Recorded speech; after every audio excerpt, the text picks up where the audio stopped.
તો આજે અમને કૌતુક એ પણ થયું કે અમે લગભગ ગોળ આપણે કેટલા કિલો ચંદ્રિકાબેન આવ્યા હતા? 20 કિલો ગોળ લીધો છે અને 10 કિલો લાડવા હતા. અને આ બાજુ જો વિશાળ ગૌશાળા છે, અમે આ બાજુથી ગાયોને પ્રસાદ આપતા આપતા આવ્યા છીએ.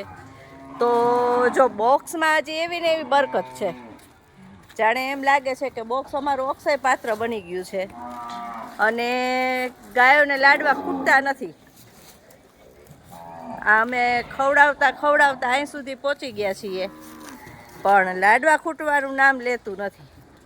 એટલે આ તો અમે આ કૌતુક છે એ આ બીજી વખત આવું જોઈ રહ્યા છીએ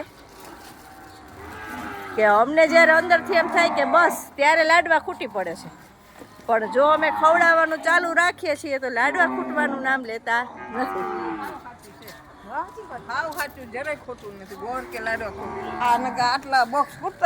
ખૂટતા નથી. એટલે સેવા કરો છો તો તમને કદાચ કુદરત છે એ આપતું પણ હોય છે, અને કદાચ એમાં બરકતે રહેતી હોય છે. આપણે આમ કોઈને જણાવીએ તો ન માન્યમાં આવે, પણ આજે આ તો હકીકત છે.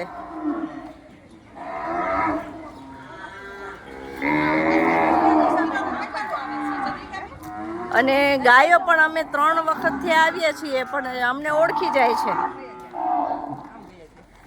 ચંદ્રિકાબેન ગાડી પાર્ક કરે એટલે તરત જ એ હા જાણે કે ચંદ્રિકાબેનને બોલાવતા હોય ને ઈશારા કરતા હોય કે અમે અહીંયા છીએ.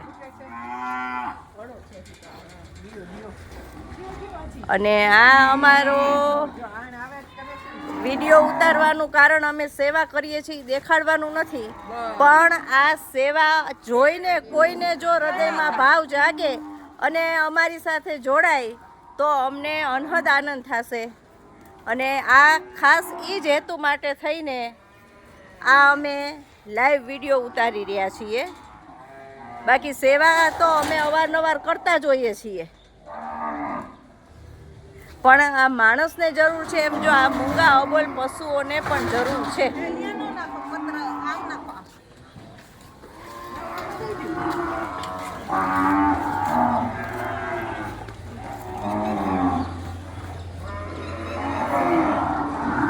જો અહીંયા બધી નાની નાની બદુડીઓ છે.